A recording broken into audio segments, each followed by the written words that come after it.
Posledný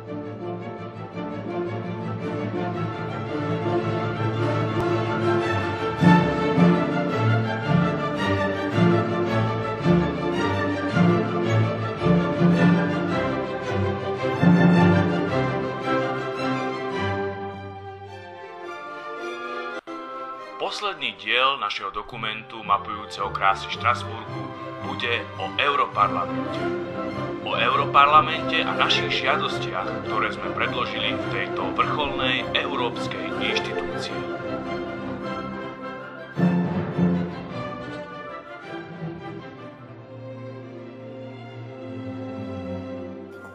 Vítajte v Štrasburskom Europarlamente. Za nami sa nachádza budova Štrasburského Europarlamentu, kde za chvíľku chceme presediť naše požiadavky na aktívne zľavnenie dane a dotácie z Európskej únie. Či sa nám to podarí alebo nie, budete vidieť v priamom prenose na Infe. No práve teraz prebieha štrajk Číny pre ľudské práva a preto sme ohrození aj my na našom živote. Štrajk čínskych aktivistov, ktorí štrajkujú proti tomu, aby sa dodržiavali ľudské práva v Číne, je naozaj povzbudzujúcim i pre nás, Slovákov. Tiež chceme, aby sa povzbudzovali ľudia, ktorí majú právo na pivo k väčšiemu úžitku.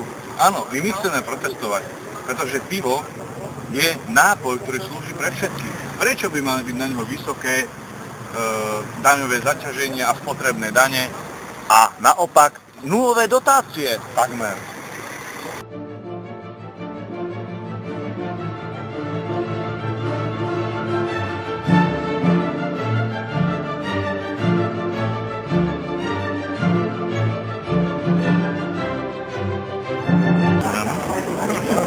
Nachádzajú všetky vlajky európskych štátov, ktoré sú na prítomné. My sme spretnili členských štátov Európskej únie. Keď sa nachádzame v Europarlamente, tak to nebude žiadna americká iná zástava. Takže darmo by ste hľadali ukrajinskú, moldavskú, ruskú alebo mozambickú zástavu. Prípadne chorvátsku. Za nami sa nachádza skupina Výpravy KDH, ktorá sa práve súčasťuje fotografovania a spoločnej skupina, ktoré nesmieli chýbať ani my. Tak ideme na to. Sa spolu vyberieme. Žepečo! Jo!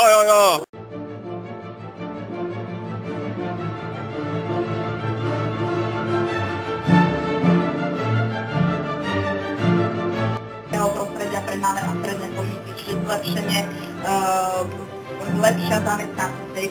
To vôbec nie je jedna z priorít socialistov, lebo Európska ľudová strana sa veľmi snaží o to, aby podnietili vznik pracovných miest a hlavne podnietili vznik malých stredných podnikov a tým zlepšiť kvalitu života.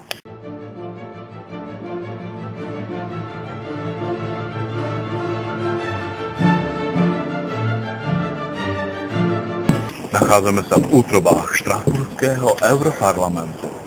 Dnes si povieme, čo by mal taký europoslanec mať, ako by mal vyzerať a čo by pri sebe mal vyzerať. Predovšetkým správny europoslanec by mal mať peknú kravatu. Od kravaty ideme dole, mali sme prakticky na to pánky.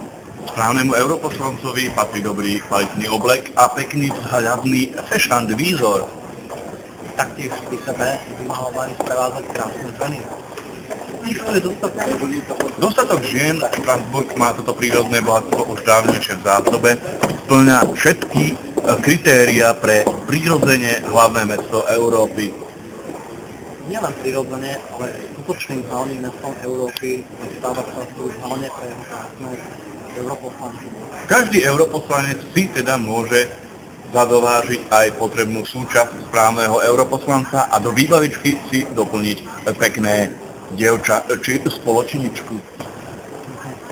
A na budúce si ukážeme, ako europoslanec vyzerá.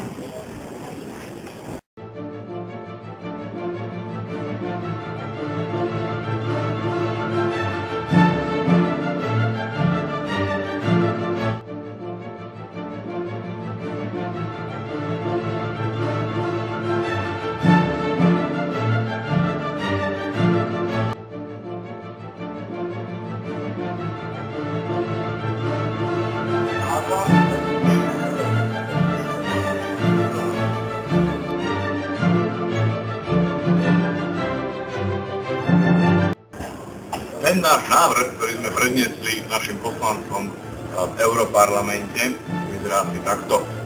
Pozmeňovací návrh o nižšej spotrebnej dani a bonusovom pive však nebol a nestretol sa nakoniec s úspechom. Ako to bolo, Pálčo? Bolo to tak, že vlastne moja snaha o prednesenie návrhu vlastne nebola vôbec úspešná, pretože my nezapnutý mikrofón teda nemali zapnúť aký mikrofón, totiž to vzali sluchátka.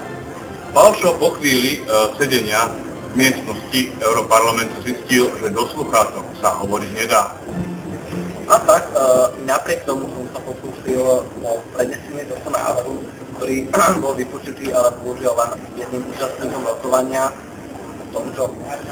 Avšak zistili sme, že naša Európska ľudová frakcia v Serede chváli tento návrh počtom jeden hlas, teda môj, a následné financovanie z tohto návrhu bude zo zdrojov práve našeho fondu.